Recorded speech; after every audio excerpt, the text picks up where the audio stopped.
after the break. Now we know error vector propagation. We know how can we implement it step by step. We know what is momentum term, for example. How can we implement it? And now we need to go into the second part. We need to know the difference. I mean, what working with unlabeled data, right? How can we work with unlabeled data? I mean, in MNIST dataset, for example, it's labeled data. So we have some digits, we have some pictures, and we have someone who has been labeling it. For example, he just said, okay, this is 0, this is 1, 2, 3, 4, and this is how we build our dataset. And we can use this dataset, labeled dataset, for building a supervised machine learning model. But in reality, the majority of the data around us, it's unlabeled. So most of the data around us, it's unlabeled. And unsupervised machine learning models, it's the kind of tools or the machine learning section which deals with unlabeled data sets. So first, we need to compare between supervised and unsupervised learning. So the field of machine learning has two major branches: supervised learning and unsupervised learning. In supervised learning, labels are available, which can be used to measure and improve its performance on some tasks through a cost function. So, I mean, the cost function which we mentioned, I mean, we have this kind of cost function. So we have this E equal half multiplied by the summation of t minus y squared. This is the cost function or the loss function which we try to minimize. So this cost function, in fact, it's function of the target values. Do you see this one? This t, it's the labels.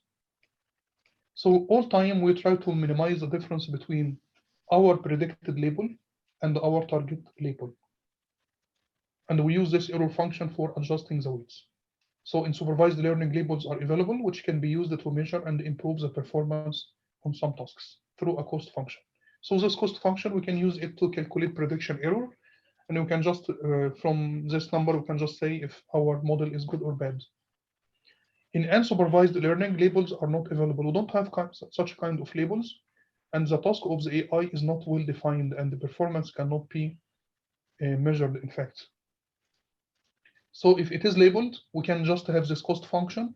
We can use error backpropagation. We can use gradient descent to adjust the weights in a way to minimize this cost function or this loss function.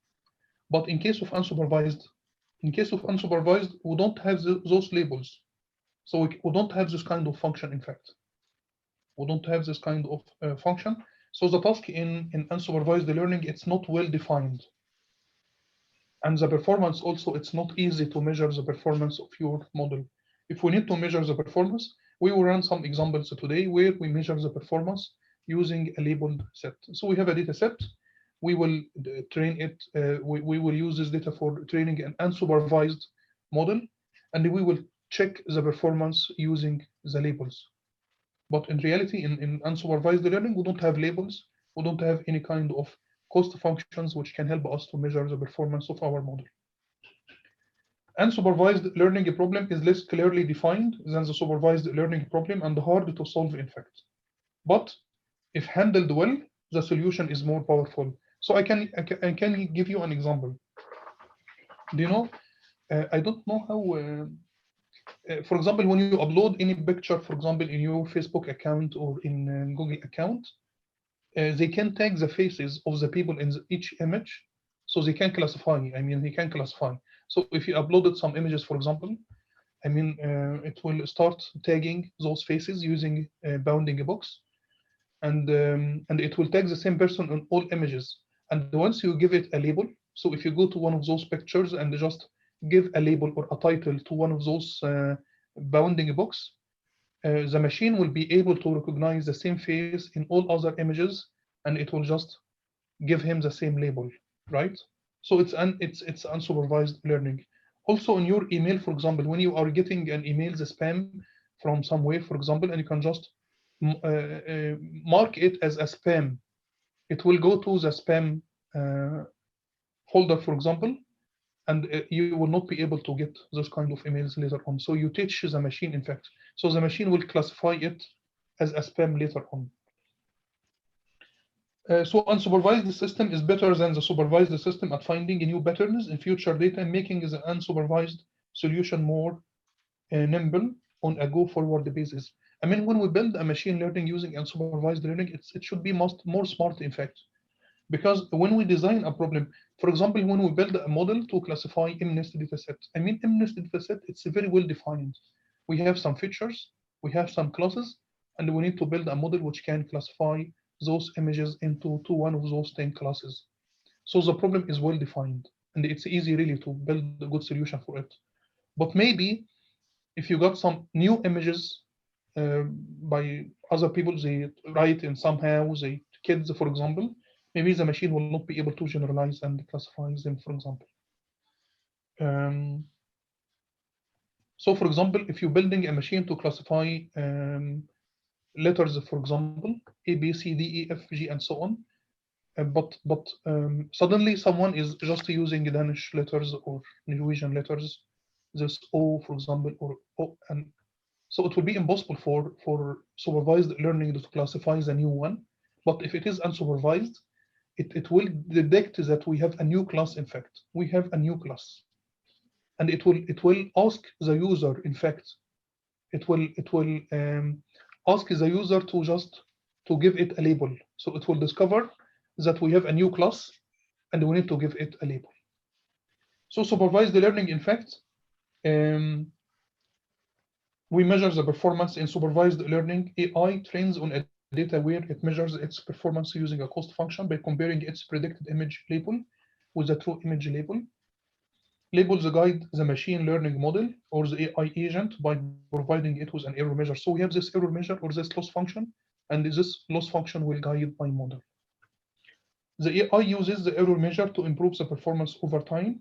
Without such labels, the AI does not know how successful it is or not in correctly classifying images. So without this error function or loss function, the model will not be able to understand if it's doing well or doing bad, in fact. However, the cost of manually labeling an image dataset are high. I mean, the cost is very high. We had a bachelor project before where students they have been working with Staten Vivassen for classifying images of roads and try to detect cracks on roads, for example. So in Staten Vivassen, I mean in Norway, they scan roads 2 times per year, and they have millions and millions of kilometers of images of roads. They have 2 cars or several cars, and those cars just scan all roads on the way. They keep driving and scanning and storing those images in the cloud. And then when someone reports that we have a damage in some part of the road, for example, they go to that specific place and they check it and they start maintenance process. So I have been working with those students, I mean, 2 years ago, and we developed a machine learning model for predictive maintenance of roads using deep learning. And we developed some tools to predict the remaining useful life of roads, and we can visualize it in a map. So the idea here is to, but we had a problem because we have lots of images. We have millions and millions of kilometers of images. I mean, they scan it maybe for 10 years or 20 years. So they have lots of data sets, but all those data sets are unlabeled, in fact. When it's unlabeled, you cannot go for supervised learning. If you want to go for supervised learning, you need to get someone to label it. So in fact, we built our data set for training our models. So we got some images, I guess, for the route, maybe from Trondheim to Ålesund, and students, they have been sitting together and labeling it. So they try when they see a crack, they just mark it, and so on in all images. And after that, we use those images for training the machine learning model. So the machine learning will be able to do the same task, repeat it. So the best known image datasets have only thousands of labels, which might not enough for training some systems. If you want to go for deep learning, for example, maybe a few thousand of images, it's not enough. You need more and more. So in fact, it's costly to develop supervised machine learning models. It's expensive.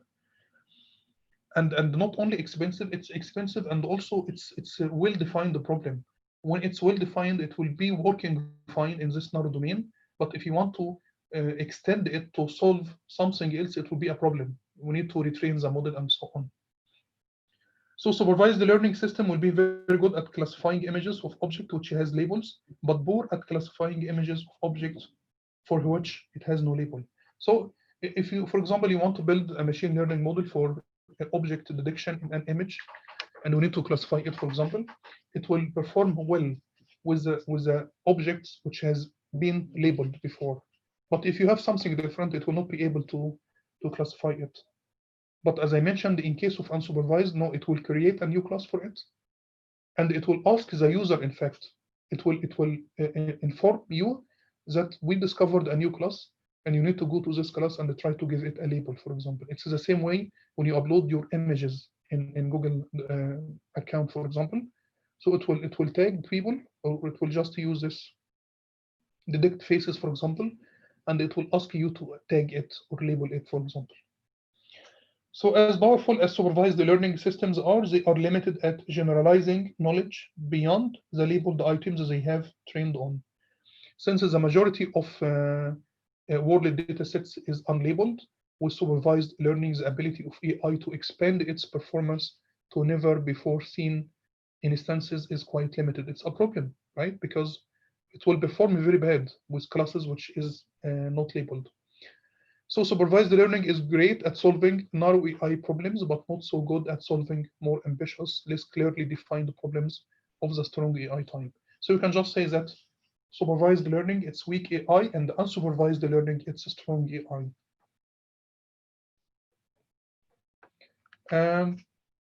Strengths and weaknesses of unsupervised learning. Supervised learning will, it will in fact superimpose unsupervised learning at narrow defined tasks for which we have well-defined pattern that don't change over time, and for which we have sufficiently large labeled datasets. So for example, if you are building a system to give people access to a door, for example, so you take face recognition, right? And it's the system works fine, because we just build the system. This year it works fine. Maybe after 5 years it will not work because people are getting older, right?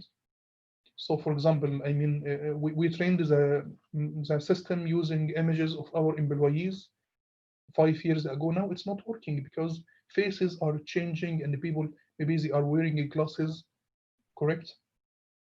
Maybe the hair becomes gray and so on. So so face features are changing with time.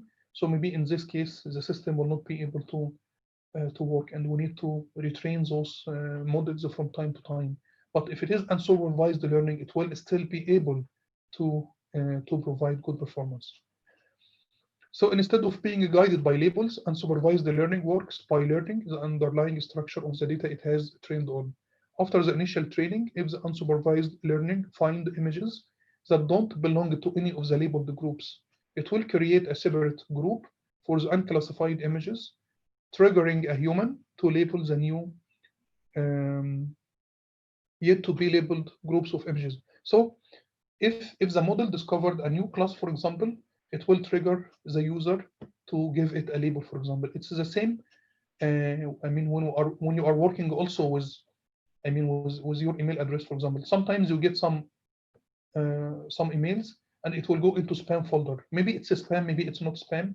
So you need it triggers the user to go and to check it, for example, and try to give it a label. For example, if it is a spam, it will be spam. Otherwise, it will not be spam. So, but the model will be able to classify new images or new classes and trigger the user to give it a label. I have a question. Yeah. So what you're saying is that with an unsupervised model, you're not actually putting in the labels, or at least not initially. You're just feeding the model a lot of data and it's just training on its own, right? Yes, correct. Yeah. This then means that you have to label the outputs later in order to actually get data that's useful, because otherwise it's just random, basically. Yes, I will give you an example. Well, my question is that how do you know, or how can you incentivize the model to find the patterns that you want to find? Like there's the joke that you train an AI to tell the difference between between cats and dogs, and then you show it a picture of a llama and it tells you it's a dog, and you ask why, and it's because the background's green. Yes, yeah, but it's using the features. In fact, using the features, we can classify any kind of data sets using the features, not the labels, right? So I want to give you an example. Coins. How many coins we have in Norway?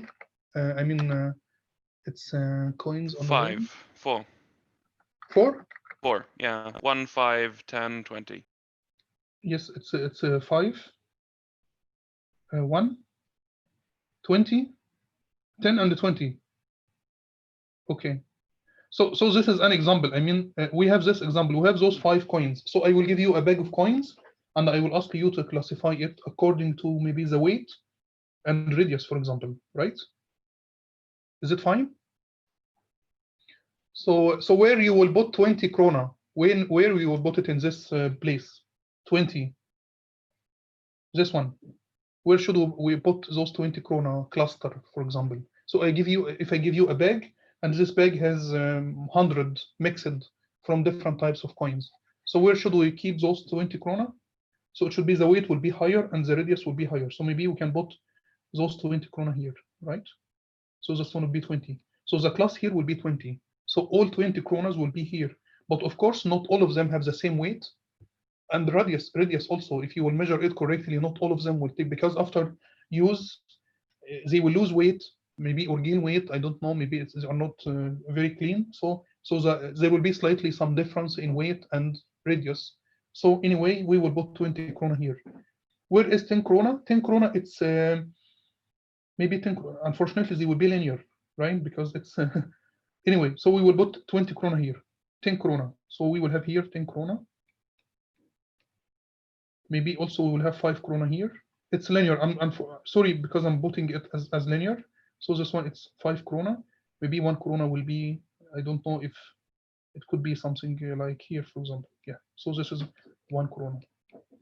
So in fact, now I give you a bunch of coins without any label. I didn't ask you. We didn't use labels, right? And I just maybe in a blind way, you just cover your eyes and you just try. Okay, I will weigh them and try to measure the thickness and the width, for example, and I will classify them into even. You close your eye and you can do it correctly, right? Because you will do it by weight and radius. So this is unsupervised learning. I didn't tell you that this one is 20. You didn't read anything. You didn't look into it and say, okay, this is 20, it will be here. This is 10, it will be here. No, you just used some features, and those features are the weights and the weight and radius of each coin, and you can just put it in the graph. So it will be like this one. So at the end, we have one cluster here. We will have many coins here because the weight is not the same. Even if you measured it, there will be some difference. So 20 krona will be in that location, 10 krona it will be in that location, 5 krona it will be in that location, and 1 krona it will be in that location, for example, right? So now we are classifying it without labels. So this is a kind of unsupervised learning. So unsupervised learning, in fact, we use features to classify images, right? But this isn't really my question. My question is more, Mhm. let's say that I'm blindfolded and you give me a bag of coins and I don't know what kind of coins they are, but you're telling me to sort them. I could sort them based on, well, I can't see them, but I could conceivably sort them based on color. I could sort them based on the thickness. I could sort them based on a lot of things. How do you know and ensure that I sort them in a way that leaves each category mutually exclusive? For example, if you look at actual coins, the radius of a 5 krona coin is about the same as of a 20. So how can and So it the will weight be is about the same as well. So it will be the weight. So we will try to find any feature to make things different, right? So maybe if they have the same radius, but the weight does will be this go different. under data manipulation then? So you're manipulating the data, you're processing the data before you feed it to the network. Is that what you're saying? No. We just need some domain experience. We need some domain knowledge. So if it is coin, right? We are classifying coins, and we are classifying coins from Norway, and we know that in Norway they have 4 different types of coins, right? So we have some domain knowledge, which means I need to classify it into 4 classes. I just need from the domain expert to tell me how many classes he should expect, right? How many classes? So if it is dogs and cats, how many different types of dogs and cats, for example?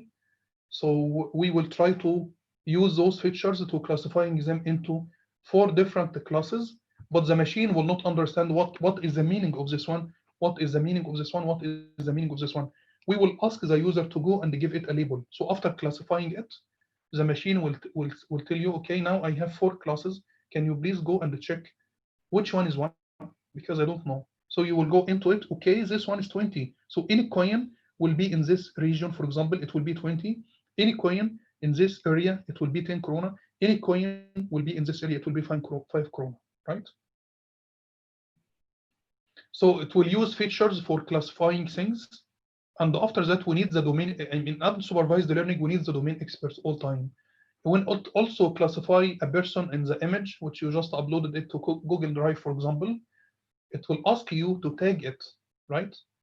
So it will discover a new person in the image, and it will give you, it will ask you, it will trigger the user to go and try to give it a label, right? Otherwise, the machine will know, it will know that this is a new cluster. I have new cluster, I have 3-4 new persons in the image.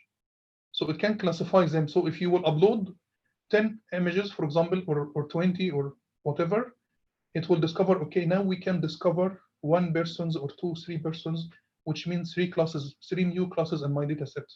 And it will trigger you to go and just give a label. If you give a label for one of those, it will be able to discover the person on all images and to classify him because you give him a label already, right? So for those coins, for example, we have the weight and the radius, for example, we will classify those coins into 4 clusters. But after finishing this process, the machine will not understand what does it mean, this one, what does this one mean, what does this one mean. It will ask the user to go and give it a label. So you will go, okay, those set of coins which are located in this place, this one should be 20 krona. All coins which are located in that place, it will be 10 krona. All coins which are in that place, it will be 5 krona, right? So in fact, in unsupervised learning, we don't have any labels, right? But we use the features for doing this classification process. And we ask the user to go and give it a label, right? You will not label the whole data set. You will just give a label to each cluster, right?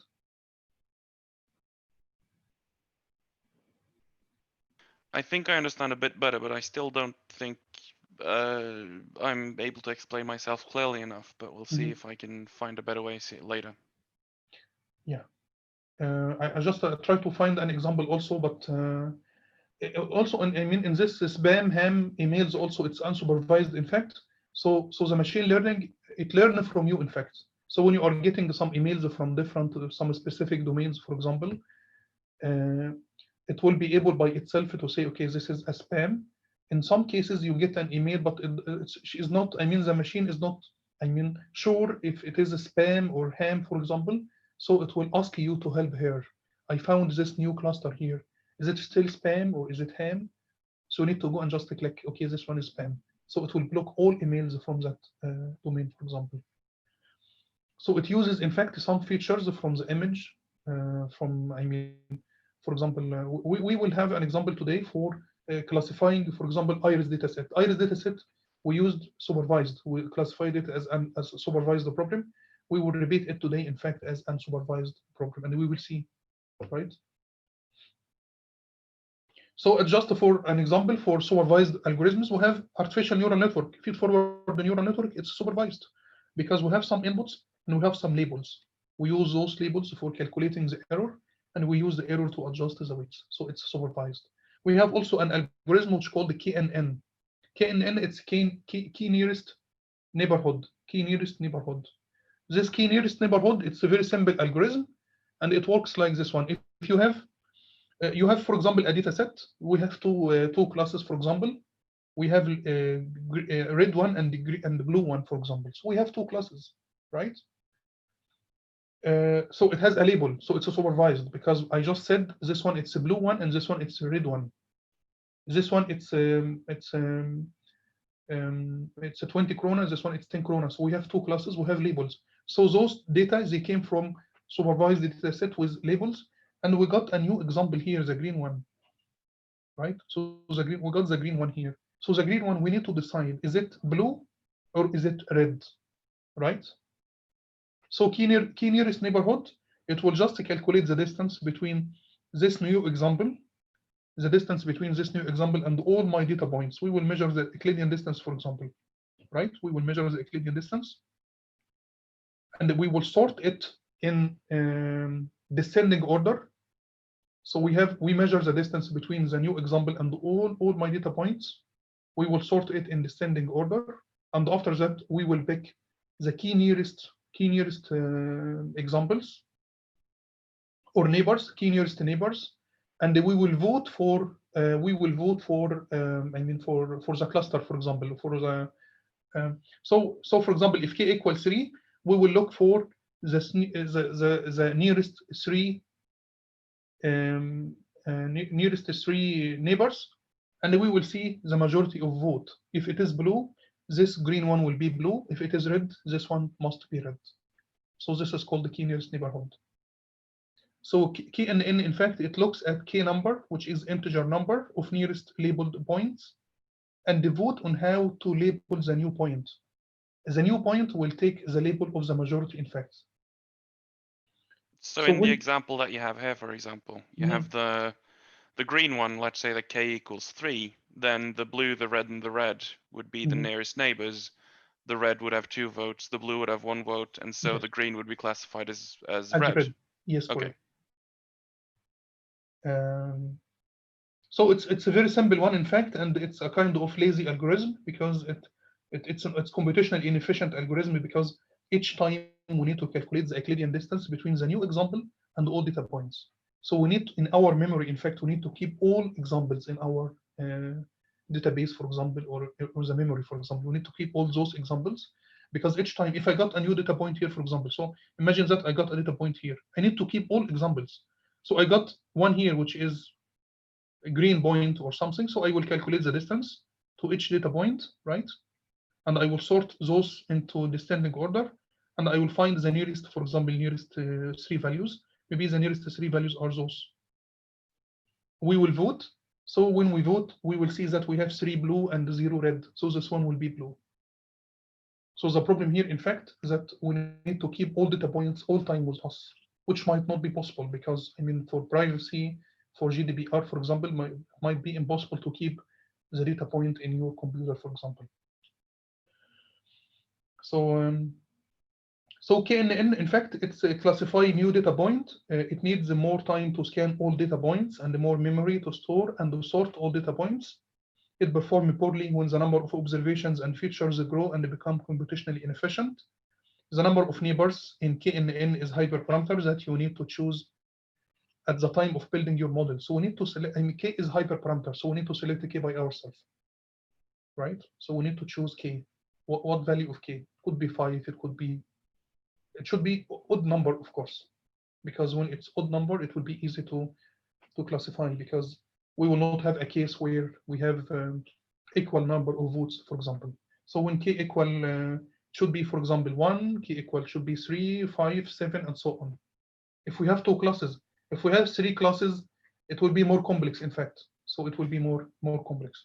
But you could reasonably use K nearest neighbors for multiple classes as well, couldn't you? If you just use a co-prime number as K, I suppose. Yeah, so if you have 3 classes, for example, you can just if you use something co-prime with 3 classes, such as 5, that would work fine. It will work fine. Yes, correct. So this algorithm, it's very simple, but they call it's a lazy algorithm because it doesn't need any training data point for model generation. We are not building a model, in fact. We just need to decide the K, and it's an approach where we calculate the Euclidean distance between the new point and all my data points, sort them in descending order, and after that calculate votes for each class. So it's just calculations. In fact, it requires more calculations, and computationally it's inefficient because each time we need to calculate those Euclidean distance. If it is in 2-dimensional space, it will be easy. If it is multi-dimensional, higher dimensional space, it will be more complex. So complexity will increase with the number of dimensions, the number of classes, for example. So it will be very tough. And the most problem here, the biggest problem from my point of view, we need to keep all those examples in our computer. which is a problem. Because if you are working with a data set from a bank, for example, it's impossible to keep information of clients in your computer, right? Maybe it's impossible. It's dangerous. If it is for patients, for example, from hospital and critical information, so it's impossible to keep those examples or those information in my computer, because we need to keep all those data points in our computer. And also, when we are getting a new example, we need to keep this new example with us. So in fact, it will, I mean, maybe the need for memory, it will increase with time, and computationally it's not efficient. But if you are working with feed-forward neural network, once we trained this model, we will have a set of weights. Once we trained the model, we will just have a set of weights, and we don't need to keep the data set with us, right? So if you will go for KNN, we need to keep all these data points with us. But if you will go for feed-forward neural network, once we trained our model, we can just delete all data points which are used for training our model, right? We don't need to keep the data. So it will be more safe, in fact. So it will be more safe. If you want to implement this system in a portable device, for example, it will be very complex, because we need a memory, we need to keep all those data points, we need to do lots of calculations. But in case of feed-forward neural network, it will be much easy, because we just need to keep those vector or those matrix, omega matrix and V matrix, for example. This is the most important. We need to keep it. In addition to that, calculations, in fact, when we deploy it in real life applications, it will be much easier, and it will be more efficient for neural network because of this parallel computations. So for example, if you have an image here, it will just decide this one 0, this one 1, right? But here it will be more complex. We need to do more calculations before deciding if this one should be 0 or should be 1. So for example, if you build a system for an autonomous car, for example, so we need to get images from in front of the car, for example, and they classify it. This one road, this one tree, this one car, this one bus. It will be impossible to use KNN, because KNN will take more time for making decisions and classifying. But for feed-forward neural network, even if it is deep learning, it will be just very quick. You just feed it with raw data and a video or images, frames, and it will make decisions very, very quickly. So it can be used in autonomous driving, for example, and so on. But in case of KNN, it's a lazy algorithm, and it's inefficient, in fact. Yes. So how KNN works? It's just simple. We need to define K. We need to, I mean, if K equal 1, for example, for this example, we have a data point. We will calculate the distance between this new point and all other points, and we will sort them in descending order, and we will collect the votes for key nearest neighbors, for example. So if K equal 1, we will see what is the nearest class, for example, and then we will give it the same label here. So we can classify a new example. If K equal, for example, 3, so we will look for 3. If K equal 7, we will look for 7, and so on. So we calculate the Euclidean distance, we sort, and after that we vote for majority vote or majority class, for example, and we just label the new example. So it's very simple. I did KNN, in fact, for Iris dataset. I did it for Iris dataset. Of course, I did for K equal 1 and the K equal 5 and the K equal 9. And I got the best results for K equal 5. So the accuracy was 95%. This is how can we, because K it's a hyperparameter, and when it's a hyperparameter, maybe it's by trial and error, or we need to try different values and select the one which give us the best results. Do you have similar problems with overfitting with KNN as you do with ANN or similar? Yes, we have overfitting. So if K is small, for example, if K equal 1, for example, so it will overfit your dataset. Because I can explain it here, for example. So imagine for this example, you see this example, if K equal 1, it will be classified as red.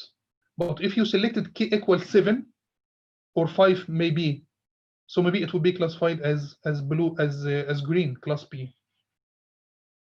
So when K equal 1, in fact, it will just try to overfit the data, and it will be classified according to the nearest example. Maybe it's not correct in real life that this one belongs to the red class, for example, it should naturally belongs to the class B, but because of k equal 1, it will just overfit your data set and it will be classified as red.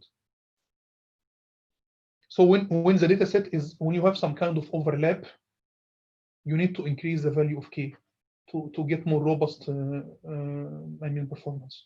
But when k is small, it will overfit your data set.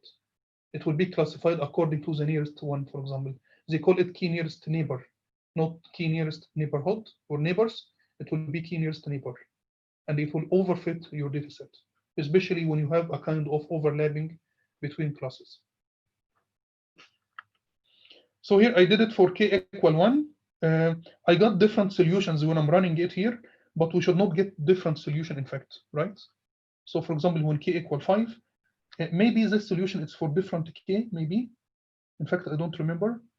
But because also here I divided my data set using, I divided the data set using train test split.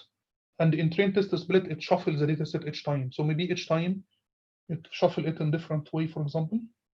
So, but using a key nearest neighborhood, we should get the same results. Decision boundary. I mean, the decision boundary. You know how we plot the decision boundary, right? We did that before. So we use grid. We create a grid, and we just classify each point. We have here a point, and if k equal 1, for example, so we will find the nearest neighbor, and it will be classified into this label, and so on. So the points in the middle here. So if k equal 1, we will see what is the closest one. Is it blue or is it green, for example? And it will be labeled according to this one. So so here, in fact, I just tested it using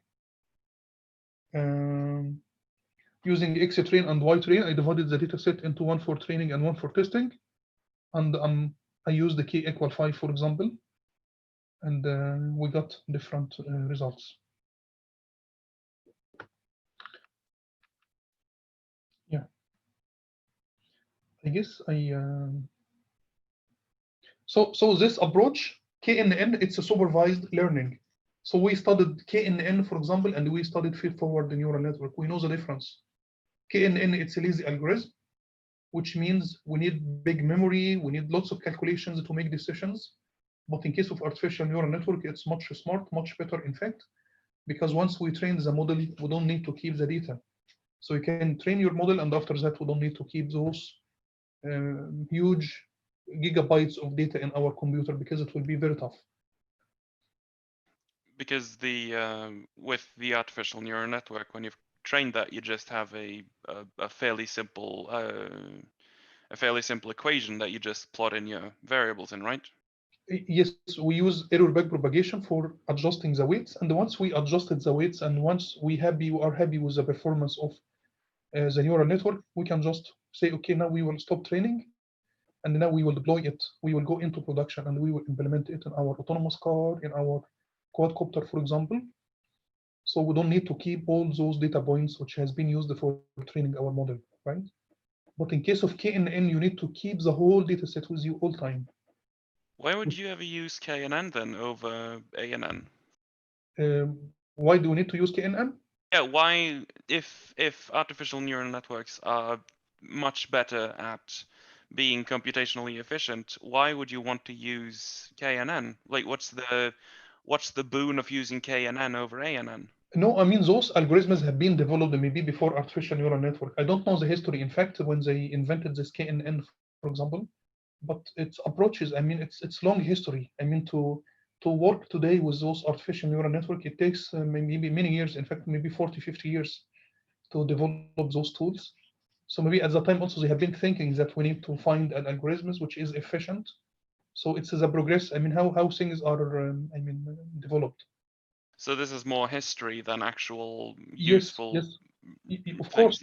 Yeah, because KNN, and there is no reason, in fact, to use KNN, but it's just an algorithm which has been developed at some point, and now we are using artificial neural net. Maybe computationally, maybe at some point it was more efficient than artificial neural network, maybe 20 years ago, for example. But today, I mean, there is no need to use KNN. But it's just an example of those supervised learning algorithms. So artificial neural network is supervised, and there are also many other algorithms which are supervised, similar to KNN. Yes. So I implemented this algorithm, in fact, to Iris dataset. So if you want to do it for, you can try. I mean, you can try to play with MNIST, for example, or any other example, and try to see what is the difference.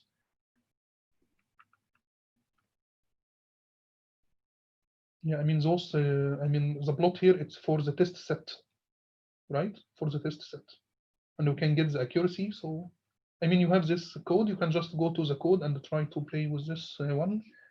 Try to make it more fancy. Try for different k values and so on. Yes. So in unsupervised algorithms, because I mean the idea today is to try to work with some unsupervised learning algorithms.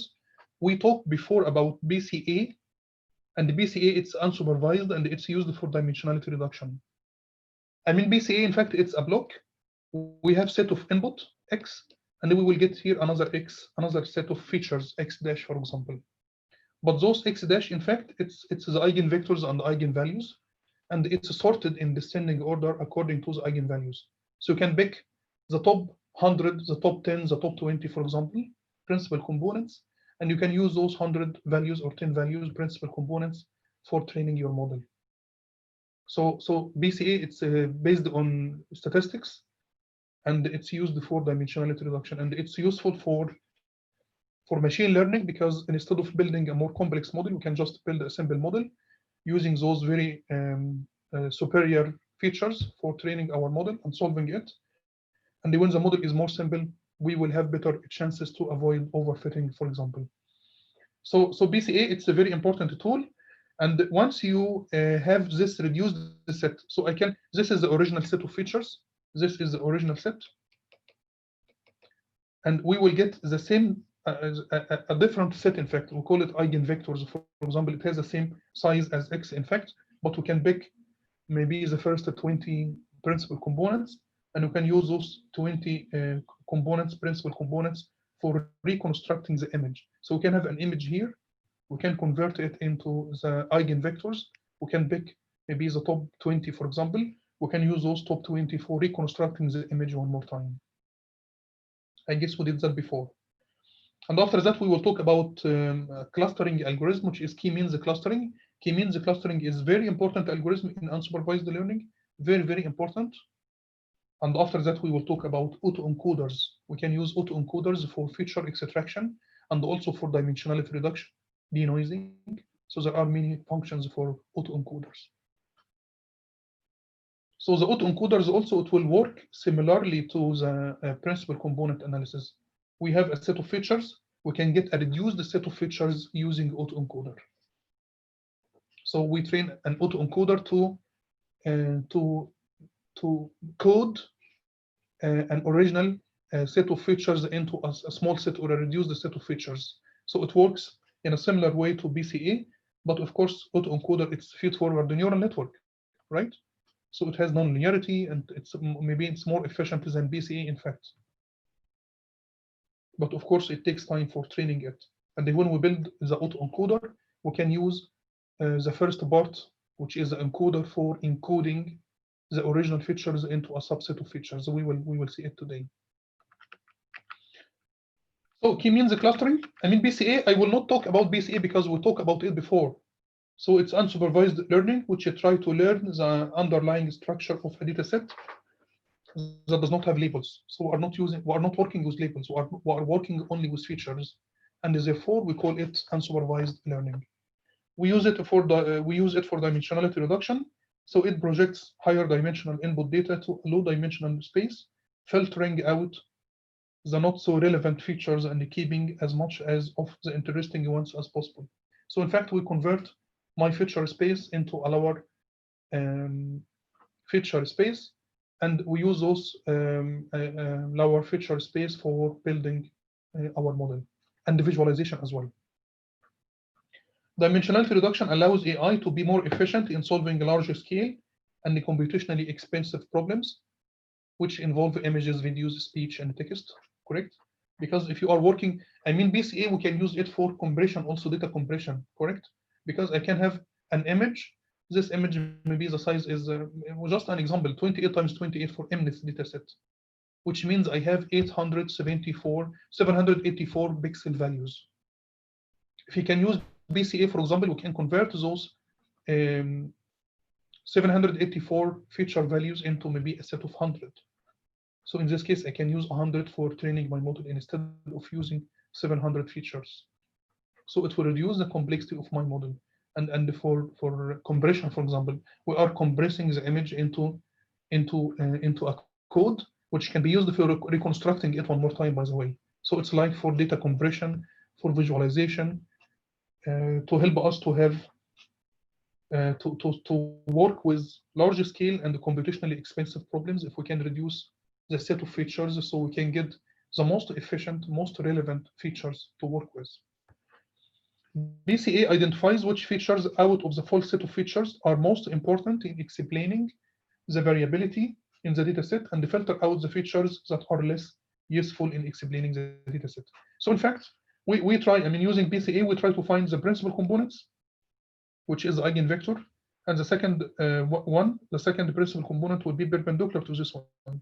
So maybe this is my dataset. So the first eigenvector, it is the eigenvector where we have the most of variation, the highest variation, for example. It will be like this one. So this is the first component, this is the second component, and so on. So I can just select the first component because it explains a lot of variations in the direction of. Yes. So we had lots of examples in BCA. I mean, in the last 5-6 weeks, we have lots of examples in BCA. So please go to those examples. And we had an example where we used the BCA for reducing a number of features in MNIST, and we trained a model for the full set and for a reduced set, and we cannot see big difference in fact. So there is no big difference in accuracy. K-means clustering. K-means clustering, it's unsupervised learning algorithm. So we should use it for classifying. I mean, classifying a dataset, for example. So with k-means clustering, we specify the number of desired clusters. We specify, this is the knowledge which I told you about, domain knowledge. We need to decide how many clusters we need. So if you are working with coins, we know that it's k should equal 4, for example. If you are working with MNIST dataset, we know, I mean, by knowledge and experience, that we should have 10 clusters, correct? So we need to specify how many clusters, correct?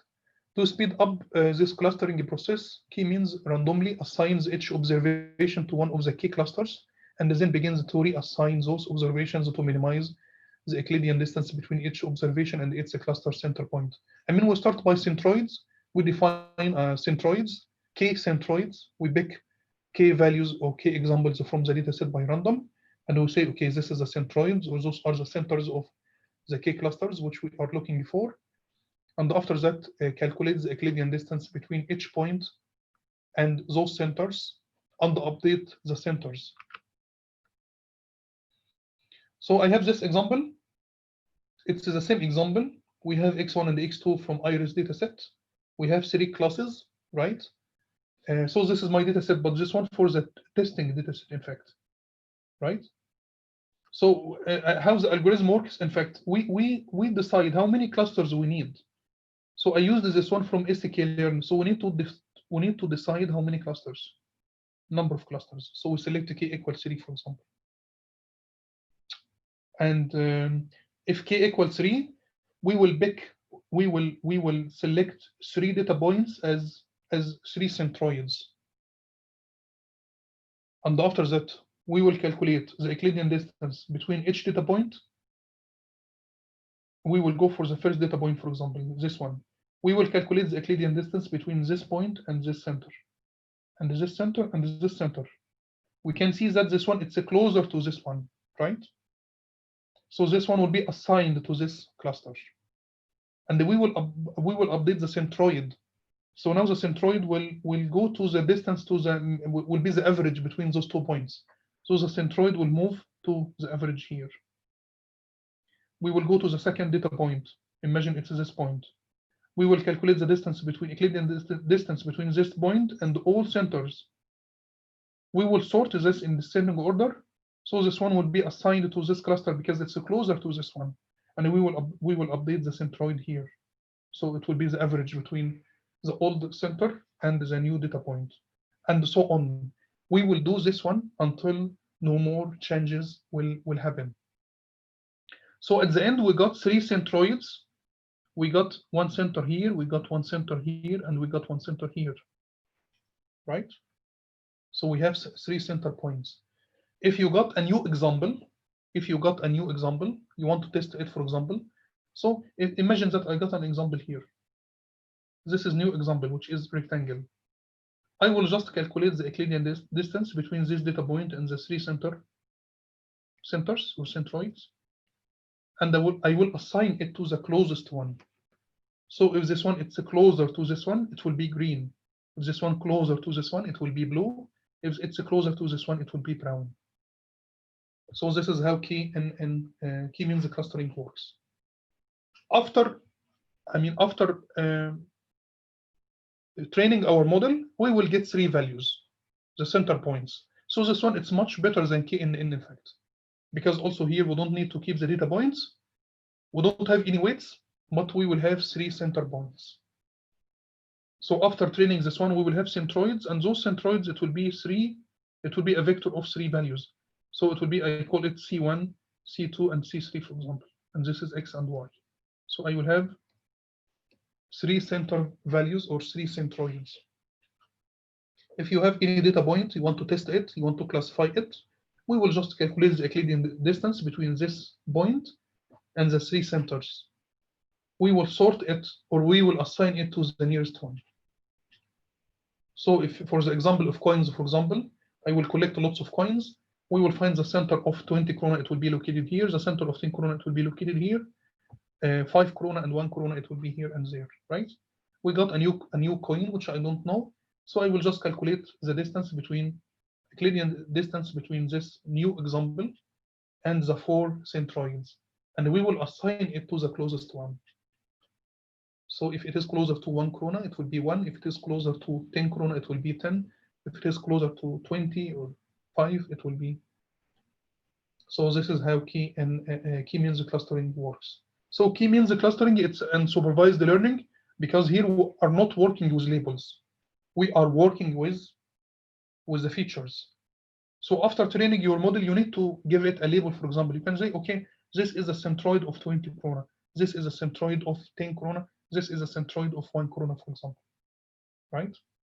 So you need to give it a label, because any example, it will be correctly classified, but you need to give it a label. You can just say, you will get the centers of class 1, class 2, class 3. This is all information which the machine knows about the problem, but it doesn't know what is the meaning of class 1, what is the meaning of class 2, what is the meaning of class 3. In this example in Iris here, it's one called, I mean, we have 3 clusters, I don't remember names, Versicolor, Virginica, and I don't remember the other one. Setosa. Huh? Setosa. Setosa. Yeah, so we have Setosa. One will be Setosa, for example. One will be Versicolor. The other one will be Virginica. But in fact, the machine will not understand which one is one. But it will just tell you that we have 3 clusters. This is the centroid of the first one, the second one, the third one. You need to go by yourself and give it a label. This is the centroid of Virginica. Any point which is closer to Virginica, it will be Virginica. Any point which is closer to Setosa, it will be classified as Setosa.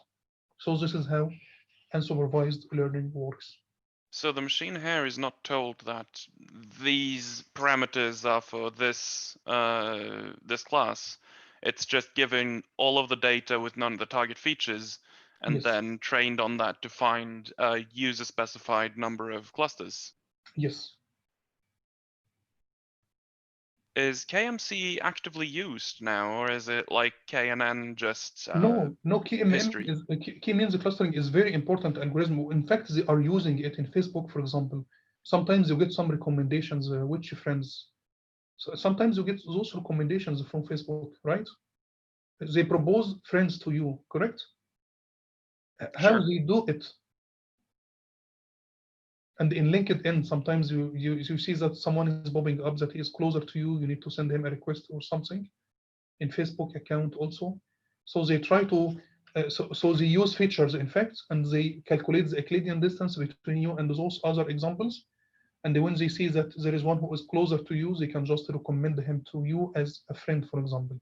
So you can just, they propose it to you that this one has the same background, maybe the same educational background, the same hobbies, because each one has a profile, and this profile is defined with lots of features, in fact, right? So it's a entire dimensional space, and it's unsupervised because we don't know which one. I mean, he is a new cluster, he is a new person, but they try to calculate Euclidean distance between you and many people, and when someone is closer, they can just recommend him to you, for example. In Amazon, for example, when you buy a book, I buy a book in machine learning, and the next week, they will send you recommendations for similar titles. How they do it, in fact, because when we have an account in Amazon also, they just try to have a record of our history, and they try to have a profile, and this profile is defined with some features. For example, in educations, I like to read books in machine learning, so they will try to calculate Euclidean distance between, I mean, my wish list, for example, and new titles, and they can just recommend, okay, this one is you.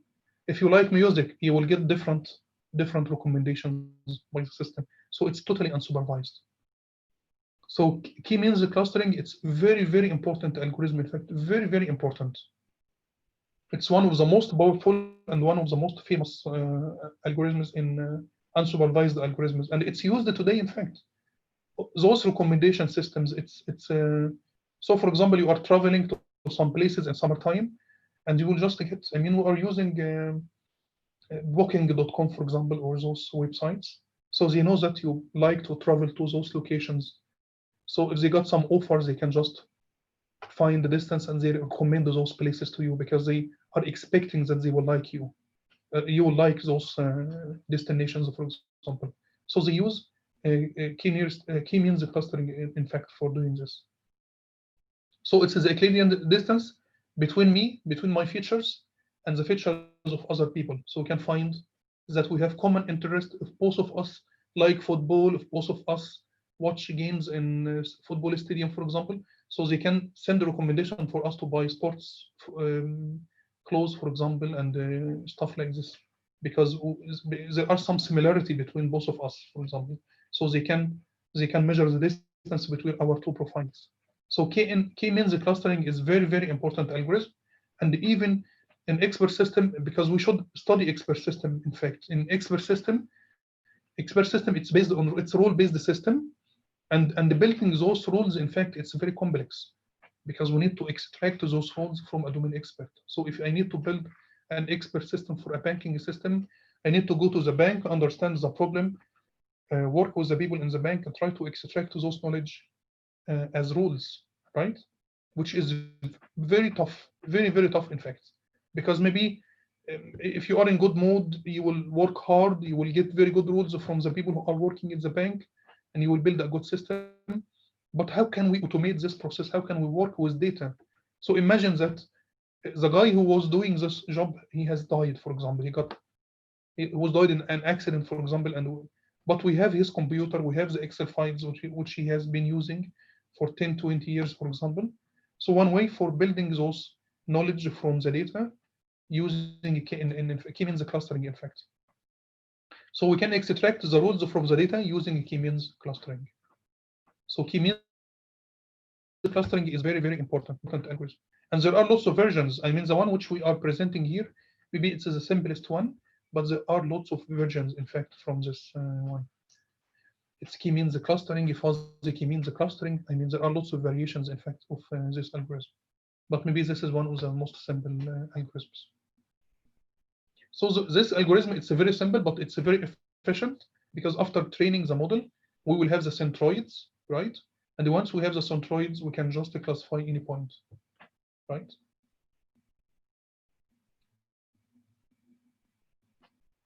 So, so in this code, in fact, we also use k-means from sklearn, k-means from sklearn.cluster. We need to specify number of clusters. This is very important. and maybe it's auto means maybe it's the Euclidean distance and random seed, for example. We need to select random seed, and we use the X. I mean, in feed-forward neural network, when we fit a model, we use X-train and Y-train. Because this one is unsupervised, we use only X-train, right? And after that, we can print the centers of the clusters, the 3 clusters. So we should get here centers of k clusters. And just plotting it, I trained it and I got accuracy of 91%. But maybe if you can train it more, if you can maybe use different, I mean, you can tune this model to get maybe better results. But at the end, also the accuracy is 91%, and it's unsupervised. Do you see? Unsupervised. But remember here that the model will classify your data into 3 classes, but it will know nothing about those 3 classes, in fact. So you need to go by yourself and just say, okay, this one is a centroid of Setosa.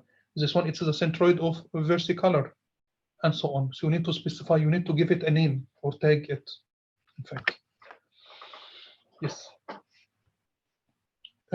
So what is left for us today? It's the autoencoder. So do you like to take a break, for example, or?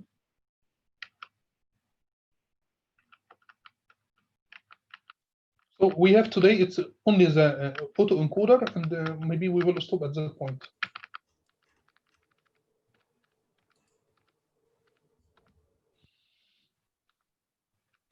So do you have any questions so far?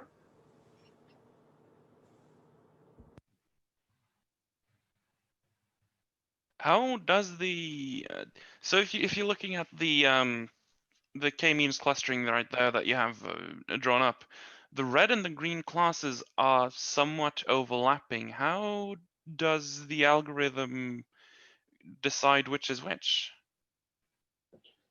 I mean, it should be based on the distance, in fact, right? So it should be based. So I don't know. Maybe when we are plotting it, we are not plotting. Maybe it looks like it's the green point. Maybe this one looks like closer to this one here, right?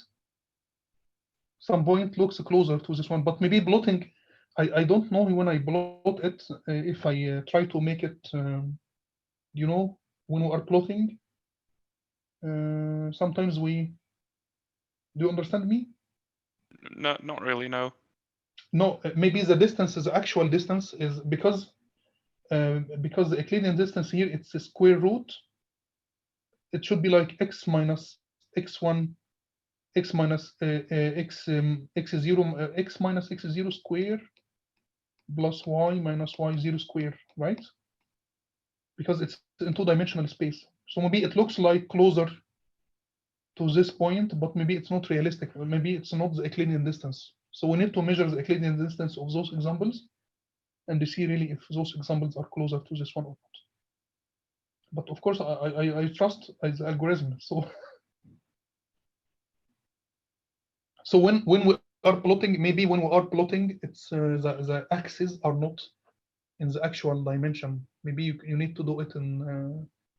Maybe you can try to plot it in different way, for example, because those points here, if you can look here, it's in the I mean, the decision boundary here, it's on the border. In fact, those points are located on the border, right? So no, sorry. No, this is the points which may be misclassified, right? Because I'm labeling it according to the testing data set. So you're labeling them accurately. These are the actual classes. These are not the classes as given by the algorithm. Yes, because the accuracy here it's 91%, and I have maybe some classes are some examples are misclassified, correct? Because okay. I'm doing this one for the testing set. Yeah, so the drawn points there are the testing points, not the training points. No, it's a testing point. Okay. So maybe some points are misclassified, right? Some points here in the border are misclassified. So when we have this overlap, it will be really problematic. So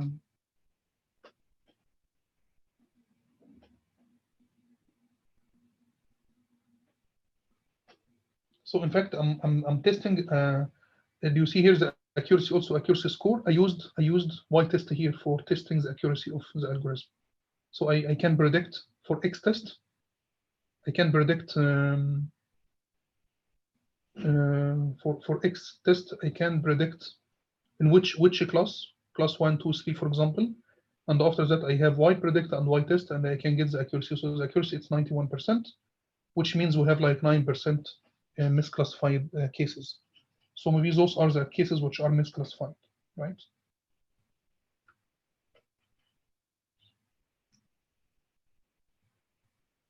Using this algorithm. Yes.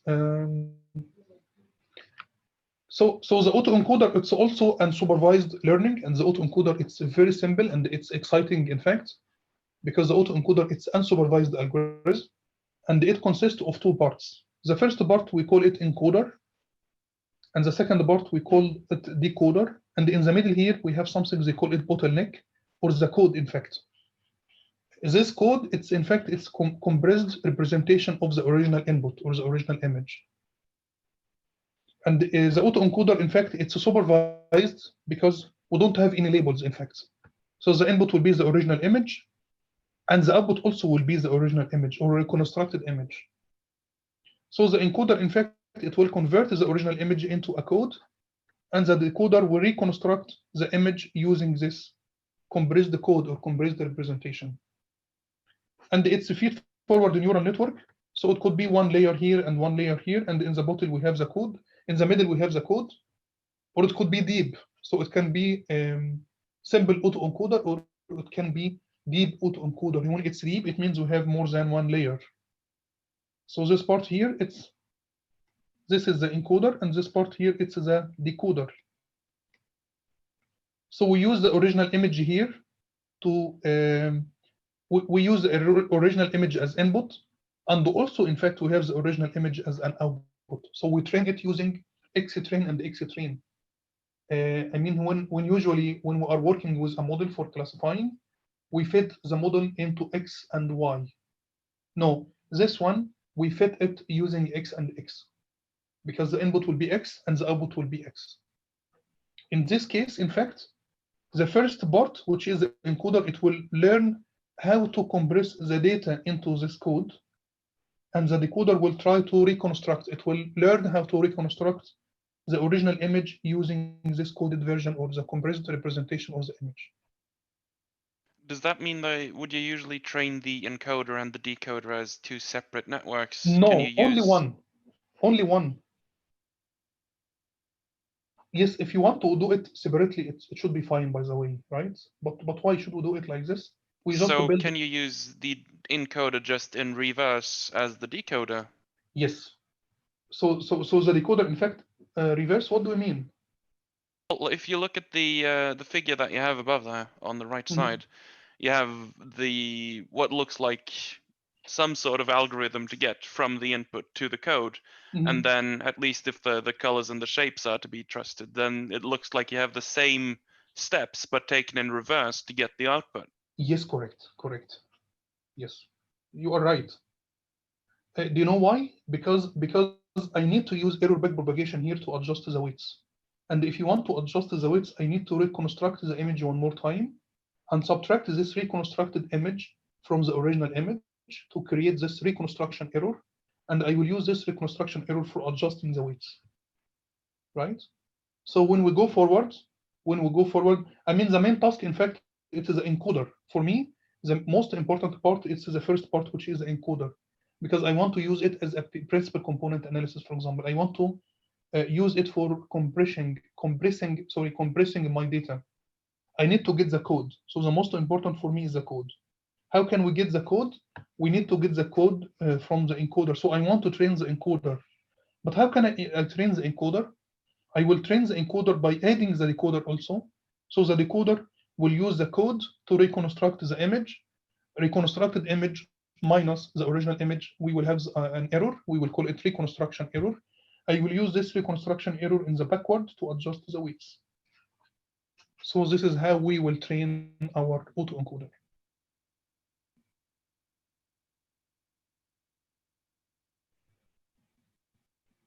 Is it okay?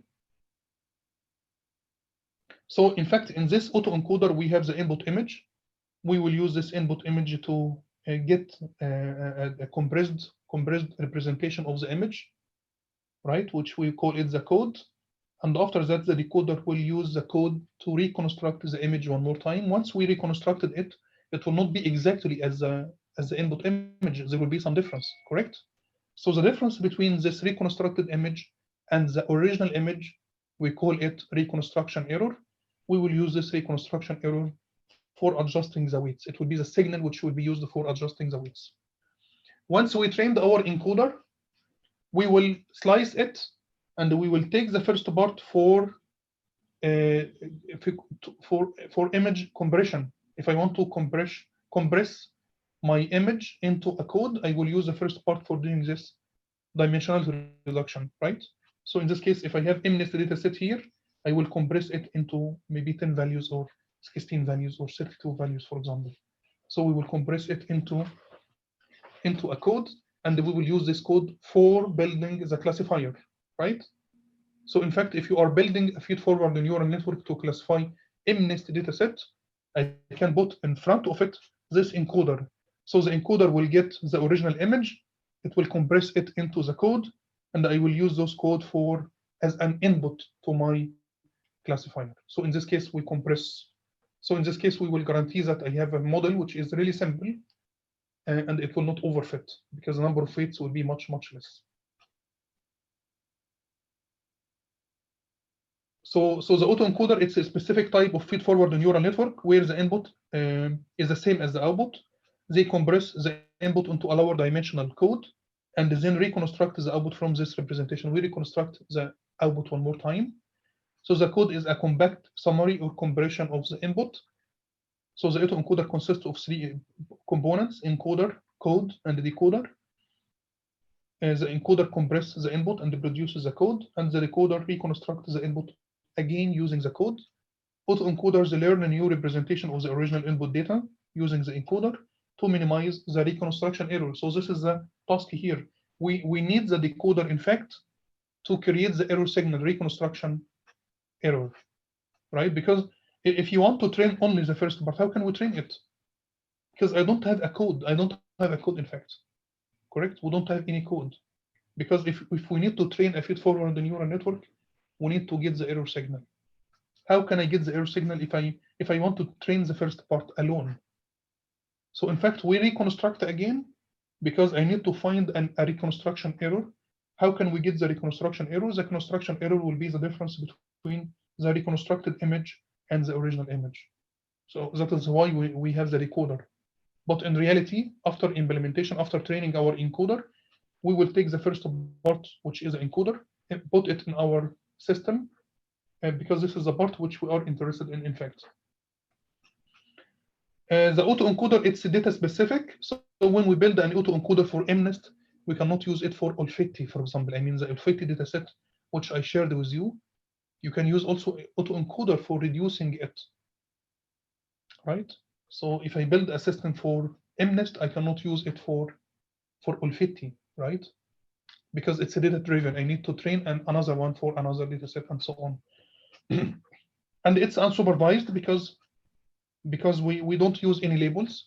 We just use the input. We just use the input image or the features. And it's lossy because the output of the autoencoder will not be exactly the same as the input. It will be a reconstructed image.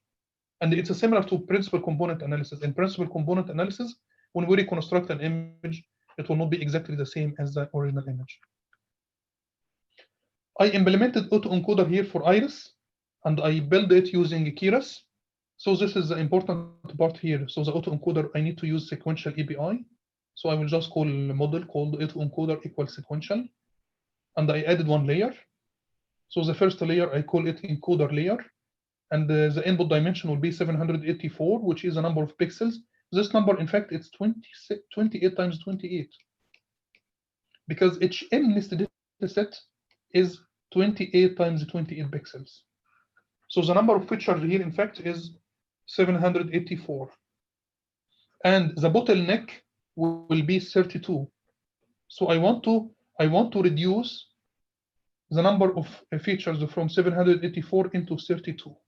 So the code will be 32, will be a vector of 32 values. And so this one will be the encoder. The decoder will do the reverse, as you mentioned. So it will try to reconstruct the image again. So the size of the output will be 784 using those 32 inputs. So we will reconstruct. So the encoder will compress and the decoder will reconstruct. We will just compile it and we will fit my model. When we are fitting the model, we will just we will train it using X train and X train, right? We don't use any labels here, right? So so this is the model how it will look like. It has, I mean, this one, it is the input layer. We don't care about it. This is the first layer, encoder layer, and this is the decoder layer, right? So the input will be 784. The bottleneck will be 32. The decoder will be 32 to 784. So if we need to plot it, it will be like this one. We have the bottleneck here from 1 to 32. We have here in the input, we will have a very big one from 1, 2, 3 until 784. Connects all those connections, and the decoder will be the same size. So this one will be how it will look like. So the first part here, it will be the encoder. The second part will be the decoder. So once we build this model, autoencoder, we will train it using our training data set. And after that, I will slice it and I will take the first part for dimensionality reduction after training it. And after we are happy with the response, we can just using the first part for compressing my data, right? So because now this one will make life much easier. I will feed it with the original image size, and it will give me this code, right? So I can use this code, in fact, for training a classifier. So the classifier will be much simpler, right? So I didn't do the classifier part here, but you can do it at home, for example. So you can do it at home. So once we train the autoencoder, we will take the first part for dimensionality reduction, and we will use this code for training our classifier. So I trained the model. So when we train the model, and also I got the encoder also, so I can build, as I told you, the encoder here, it will consist of only the layer, the first layer. So it will be the autoencoder first layer, because the autoencoder here, it has two layers, layer 0 and layer 1. Layer 0, it's the one which will compress, and layer 1, it will be the one which will reconstruct. We are interested in the one which will compress, correct? So if you want to build a model, so after training your model, you want to extract the encoder. So the encoder will be a model which will consist of the first layer, right? And now I can just show you some results here. So this is the original image, 72104, for example. This is the encode. This is the code, in fact, right? This one, it's the code. And this one, it's a reconstructed image. And as you can see here, there is a difference between the reconstructed image and the original image. It's not the same, because in fact, reconstructed it using the code, right? So 7, so this is the code of 7, this is the code of 2, this is the code of 1, 0, 4, and so on. So in this case, in fact, if you want, you can just use the first layer, which is the encoder. So the output from this encoder, in fact, it will be just 1, 2 until 32. So it will be the code. We can use this in code to feed it into a model for classifying. So now I can build more simpler model, in fact, for classifying my data set. We don't need to work with the original image. We can just work with the code. I was just wondering, how compressed is this file? How can we compress? No, how much compression is this? Is this like 95% compressed, or? Yes. How can it will be? Look, as a percentage, it will be 784 minus 32 divided by 784 multiplied by 100. Can you multiply it, please, to see how much percentage of compression? So I can do it. 96%. 96? Yeah, approximately. Yes. So now we have 96% compression.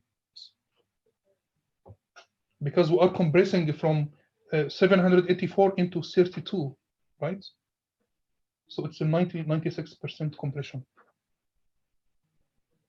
And you can reconstruct like coding and decoding on the encryption. So if you want to send, you can just do it with your friend. For example, you want to send him a picture, for example. So you can just compress it at your home and he can reconstruct it as his home, for example. And then when you are transferring it, you will be sure that no one will be able to understand what is this one. Because I trained my model already and I'm using the encoder, and in his side, he will be using the decoder, right? And they have been using this, in fact, for compressing data, because, I mean, as I told you, we are collecting data around us. In Staten Vivassen, for example, they scan all roads on the way twice per year, for example. How can they keep all those images in their computers? If it is 4K images, it will take much bigger space, much bigger area. So in this case, we can compress. And when we are also transmitting information, it will be much easier to compress and decompress. So the autoencoder, in fact, it's exciting and it's very, very, very important. And also we can use it for denoising, in fact, right? So in fact, in the training process, maybe we can add some noise to this image. If I added noise here, so as an input, it will be the noisy image, and the output, it will be the clean image. So I will train the autoencoder also to reconstruct the image without noise, right? To denoise the images. So I did it, in fact, for just a deep autoencoder. When it's deep autoencoder, I just increased number of layers. So instead of using only one layer, I used the 3 layers here for the autoencoder and the 3 layers for the decoder. I call it deep autoencoder, as you call it deep autoencoder. So if the data set is more complex, for example, you can try this autoencoder with Olfetti dataset, which I shared it with you today. You can use it with Olfetti dataset. Try with one layer, 2 layers autoencoder, and the 6 layers or 8 layers deep autoencoder, for example, and you can just check the difference. Is there any difference in performance? But so, you are using the perceptron learning rule or error backpropagation to train the system, right? Yes, error backpropagation. I mean, when it's feed-forward neural network, we cannot use perceptron learning rule. Right. No, of course. But when you're using then a 7-layer system, like you're saying you're using there, wouldn't the error become very small? How do you actually train it? Yes, you are correct. It's a problem. When it's deep, I mean, there is no way to avoid it. It's just, I'm using here ReLU to make it much, look, when I reconstructed it, I just used linear, in fact, linear activation function. When it's linear, the performance will be much better. Do you remember linear function? So it will be like this one. When it's linear function, it's okay, right? Or you can just use ReLU, which is like this. So the impact of vanishing gradient will be much less. So when you go deeply, try to use different activation function. If you will go for sigmoid, right, it will be a problem. You will see the difference. You will not be able to train your encoder, but you need to select the right activation function, right? So because the activation function gives such a large, it gives a large output, it doesn't become as big of a problem. Yes, the activation function, if you will use sigmoid, for example, so the first derivative to calculate the gradient, so the gradient will be y times 1 minus y. So it's a smaller values multiplied by smaller values, it will be much smaller and so on. So the vanishing gradient will be a problem, in fact, if you will go for sigmoid, right? But if you will go for linear or for ReLU, the impact will be much less. So you will be able to train those layers, right? So just to try, you have the code. Try to different combinations and try to see. So this is using deep autoencoder. There is no big difference, in fact, for MNIST, but you can try with Olfetti. You can try with Olfetti dataset, which I shared with you today, for example. Try, is there any difference between deep autoencoder and just shallow autoencoder, for example? Yes. So I'm changing, in fact. So do you see the difference? You just mentioned it, in fact. When we use linear here, we got this kind of images. Do you see? Still has a kind of blurring, right? And when I changed it to ReLU, do you see? It's much better, in fact, right? Which means ReLU is much better. I don't know, in fact, because all image value, it's positive values. So I don't know why linear is not performing good as ReLU, but when I changed it from linear into ReLU, you have this better performance.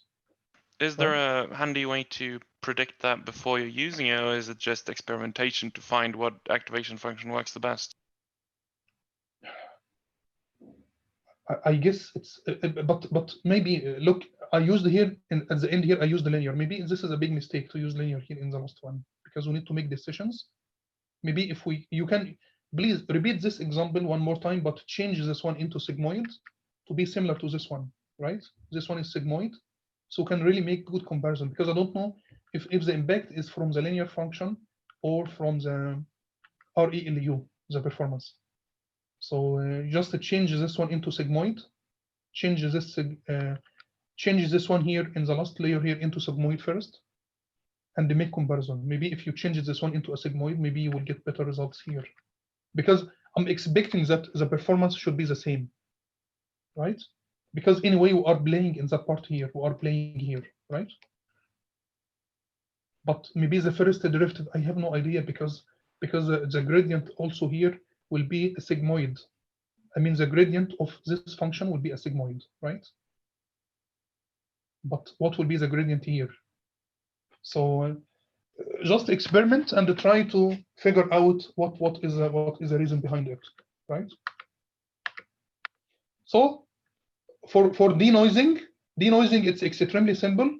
It's just adding Gaussian noise to the original image. You just need to add Gaussian noise to the original image, and just train the model using the noisy images and the clean image, right? So the input will be the noisy image, or the image plus Gaussian, and the target, in fact, the target will be the clean image, just the image. So in fact, I train the autoencoder to try to clean my image. So when I give it an image plus a noise, he should give me the image without the noise, right?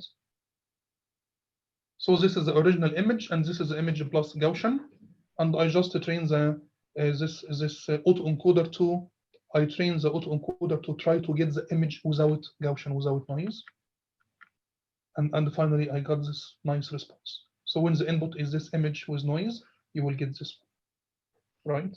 So it's also very, very important, because sometimes you build a system for face recognition, which works fine in daytime. What about in nighttime, right? What about when it's raining and we have a kind of noise in my image, for example? What will happen?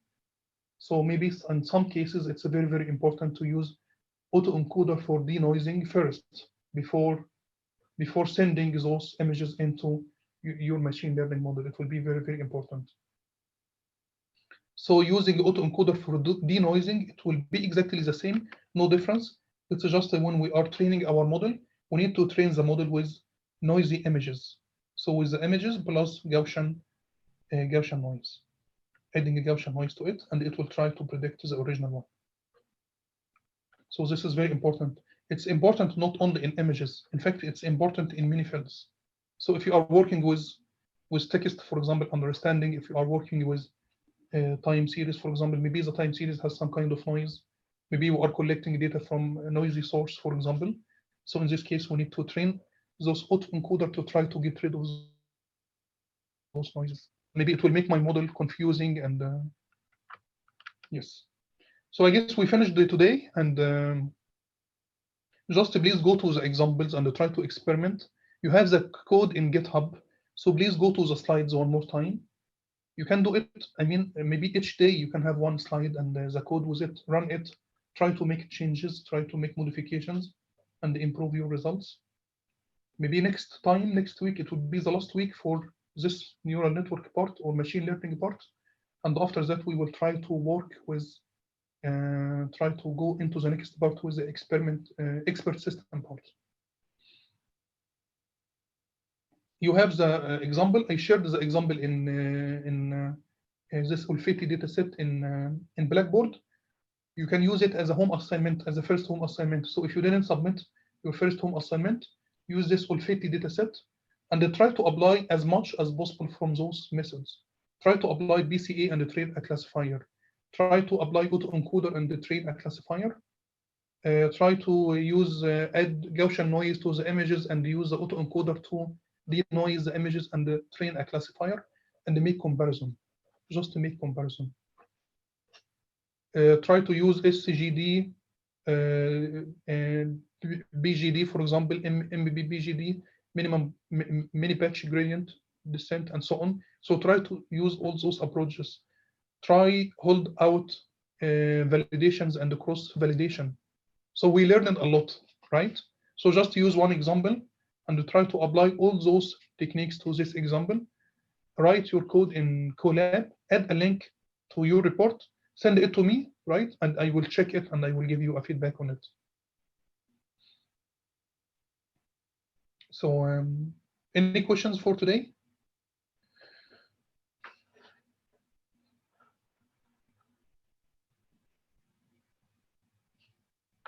So we are finishing today. We will stop here. I just want you to go to the slides and